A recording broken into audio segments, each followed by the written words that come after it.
Welcome to the Breaking 90 podcast, where we talk about all things sustainable fat loss. We take people on 90-day journeys to creating fat loss forever. Thanks for listening. I hope you enjoy the episode. Hello, everyone, and welcome to the Breaking 90 Fitness. I'm Jerrika Kelly, your host, with my awesome co-host. I almost said favorite co-host, Kelly Sparlow. And we are two of the coaches of Breaking 90 Fitness. Thanks for sorry, everyone. Oh, I love this so much. Sorry, Alex, if you're listening. Oh, whatever. Yeah, he gets it. He actually understands. Yeah. Anyways, hey, Kel.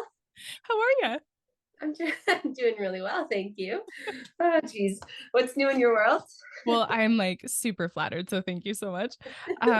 What's new in my world? I went treetop trekking last weekend, and I know this podcast is going to air long after, but the intention of treetop trekking was actually to get ready for the Spartan race. So by the time people are listening to this, they might have already heard about or attended my funeral.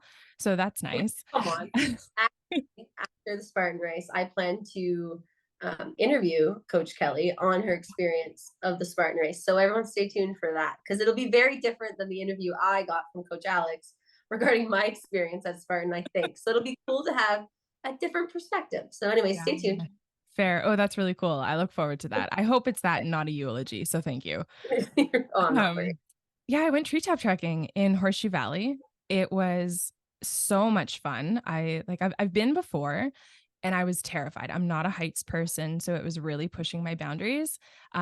But I think because I had done it before, I went into it this time just kind of a little bit more focused and knowing what to expect. And I had the time of my life. It was so great. I did all the courses, including the black one, which is the most difficult one. You're going to be fine. Yeah, I think so. I hope so. But yeah, you had mentioned on a previous podcast too about trying something new.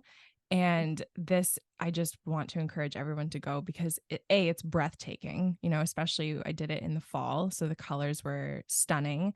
You have the coolness of being in the bush, and then you just have this pushing your body to different limits, which is really, really fun. So awesome. So excited for you. It's on my list for sure. Yeah. I'm surprised I've never done it, to be honest. I'm shocked too. And I will say this, and I don't get any kickbacks, so I'm not advertising anything here, but I found a deal. This is how it kind of came about. Horseshoe Valley treetop trekking packaged it with Veda Spa.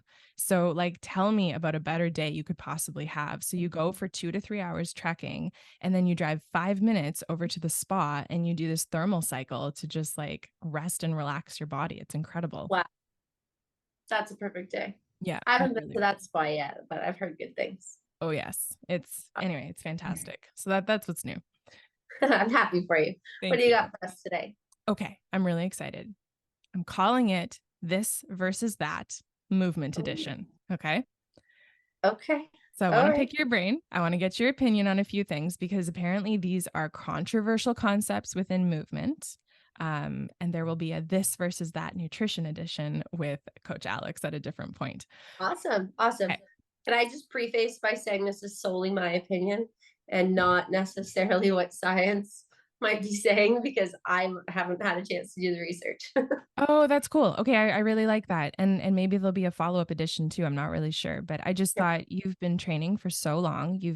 Pardon me. Let me clarify. You've been training yourself, your body for so long, and you've been training others as well.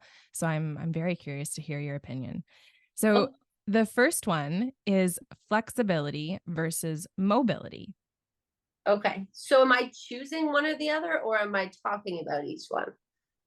I would like to let you take it in any direction that you'd like. You could do both. Sure. I always think of flexibility versus mobility. So I'll take flexibility in the sense that we are elongating a muscle. We are trying to make it lengthened. We are trying to stretch, versus whether that's a static or dynamic stretch. It has a very distinct goal behind it in terms of lengthening the tissue. Okay. When I think mobility, I'm talking about range of motion. So mobility, when I think flexibility, I'm talking more about the muscle belly, the tissue, the fascia covering, lengthening.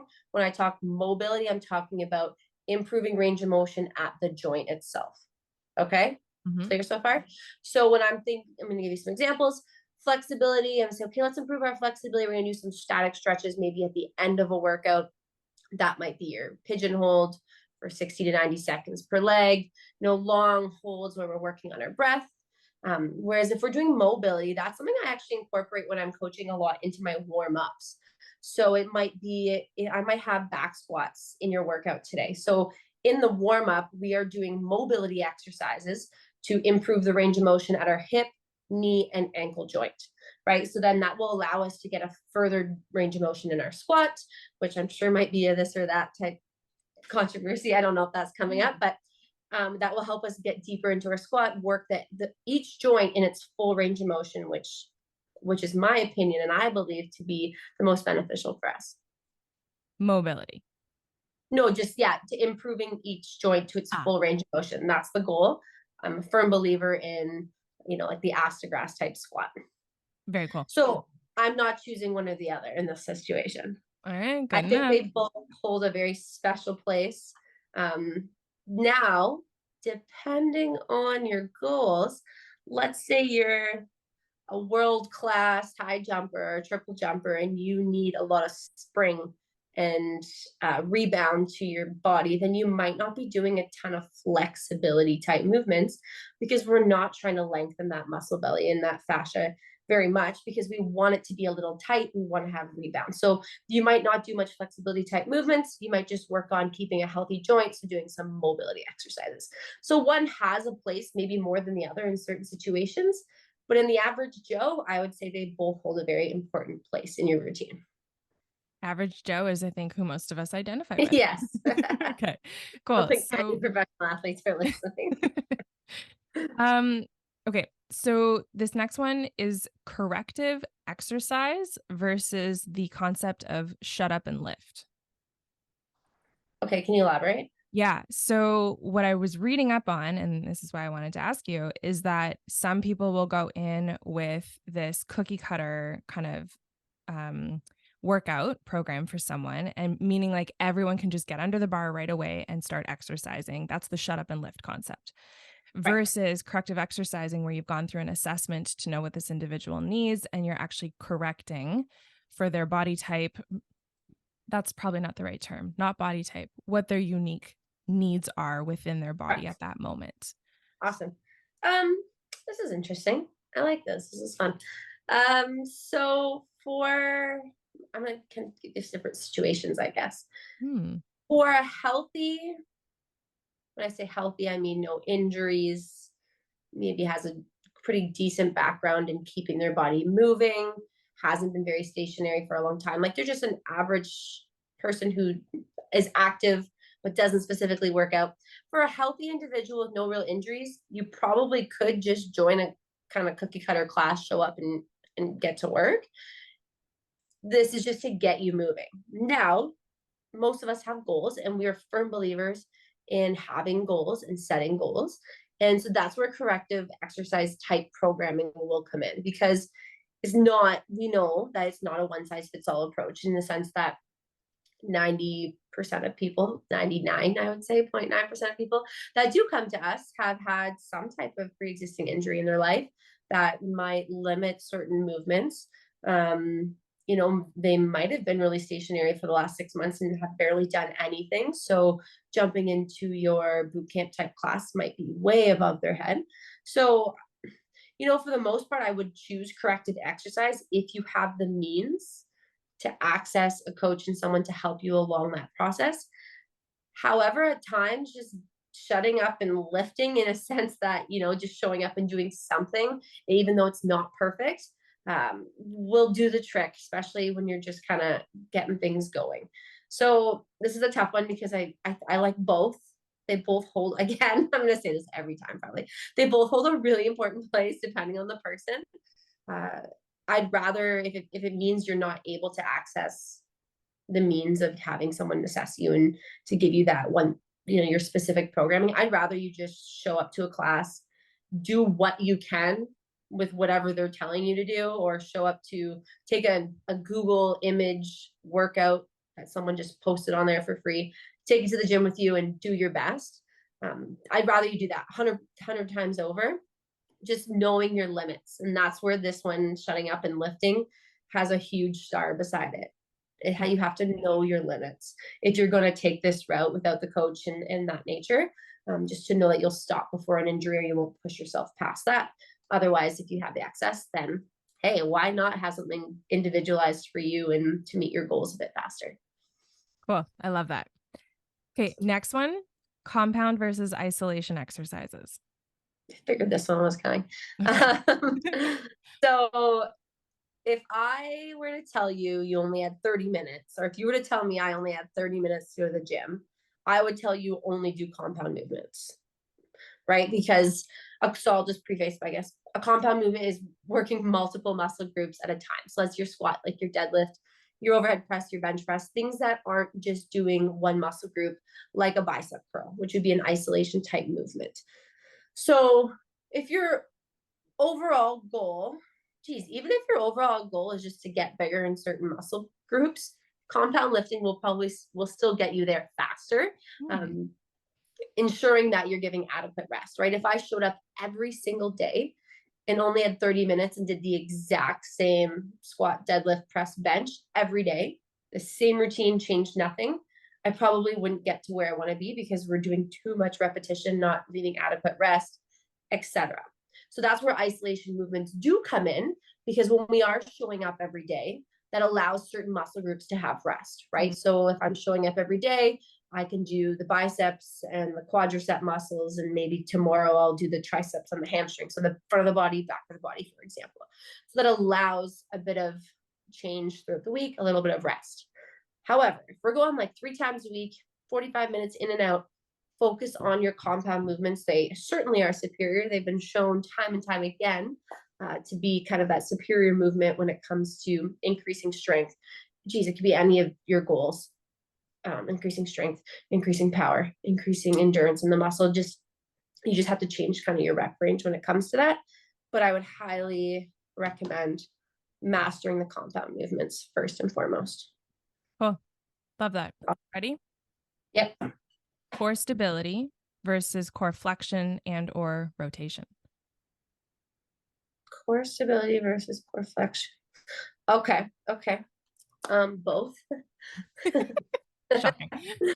Wow. No, I think when it comes to, this makes me think, let's just talk about like elderly, maybe. This is a good example. So when it comes to like an elderly person, I would really start working on core stability. Core stability it's a really good foundation for overall balance, even just standing on one leg. If you have good core stability, we can improve our times, doing the one-legged stand test and things in that nature, things that have a lot of, carryover. Like if I were to test an elderly and to do their one-legged stand test, that would tell me a lot of information about where they're at in terms of their stability. So if we worked on their core stability, that would help to improve that time, for example. So for someone in the elderly, when balance is one of the most important goals, having good stability, then I would choose working on that. So exercises being like the Pavlov press. So for those that are listening, that's like holding a band in front of you, or some type of resistance and squeezing your core. Plank holds. So things like where we're just bracing and holding. It could be standing, holding a weight at your side and not letting that weight pull you down. So things in that nature where we're bracing, holding, that's core stability for the most part.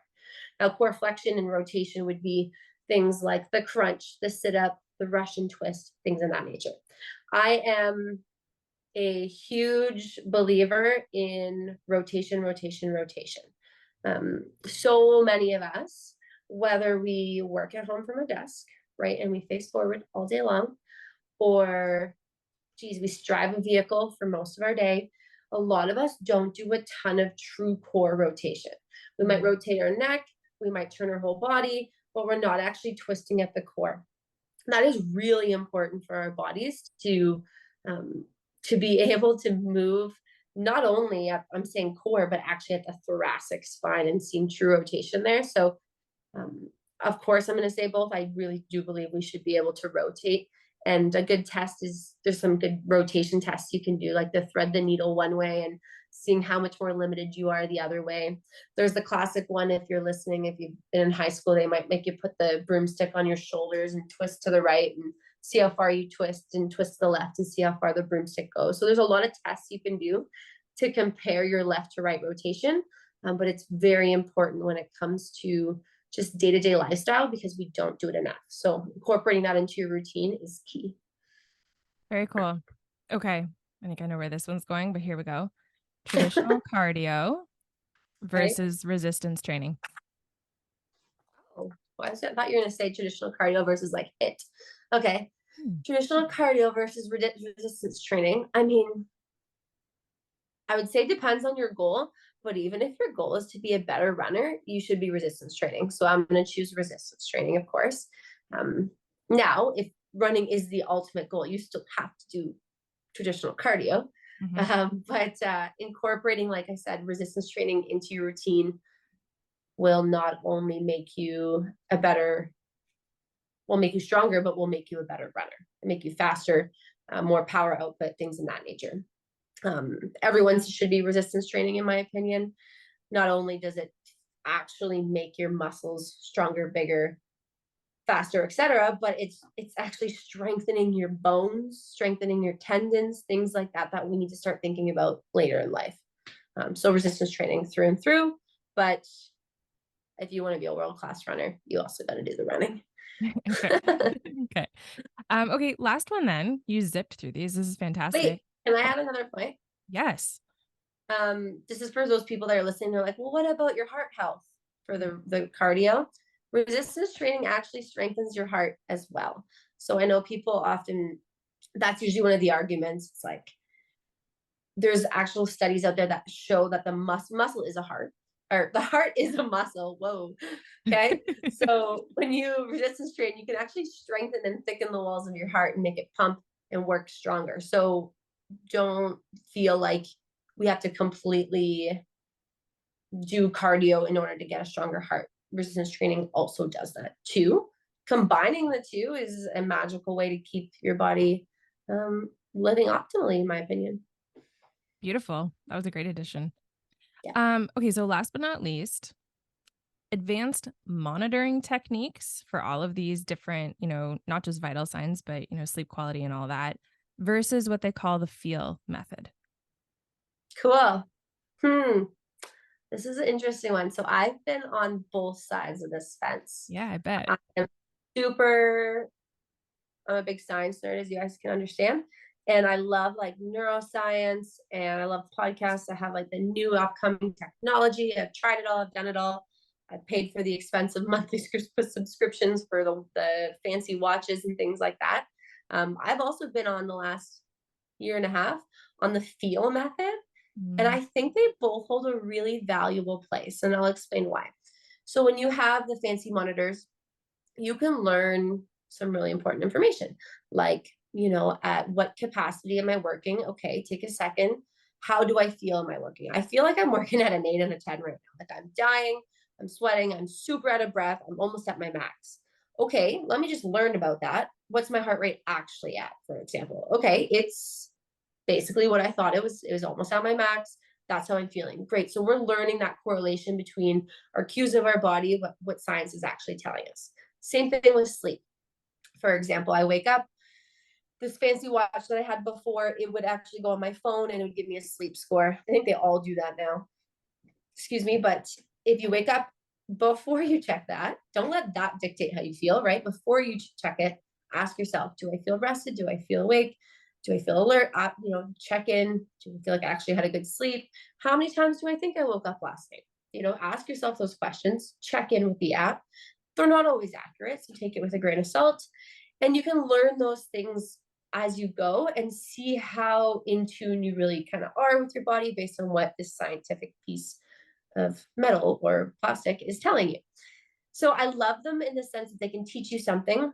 I don't love them in the fact that people rely on the data to dictate what they do throughout the day. So when you flip flop my examples, right? Yeah. So, and I've been there. I'll check my sleep score. oh wow, I'm at 1%. I'm literally operating at 1% out of 1 out of 100 today. It's in the red. It's telling me to do no exercise, to only walk. It's telling me to nap 2 hours today or something. It'll be like an equation.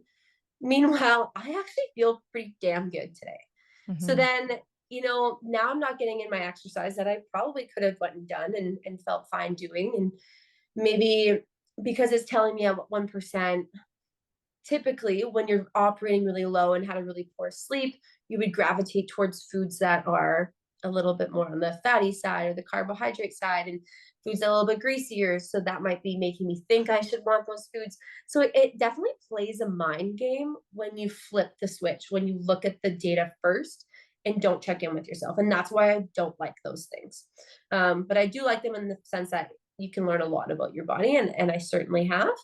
A lot of them have some really cool, especially for women, a lot of cool reproductive health tracking and things in that nature now, it's always helpful instead of just paper and pen.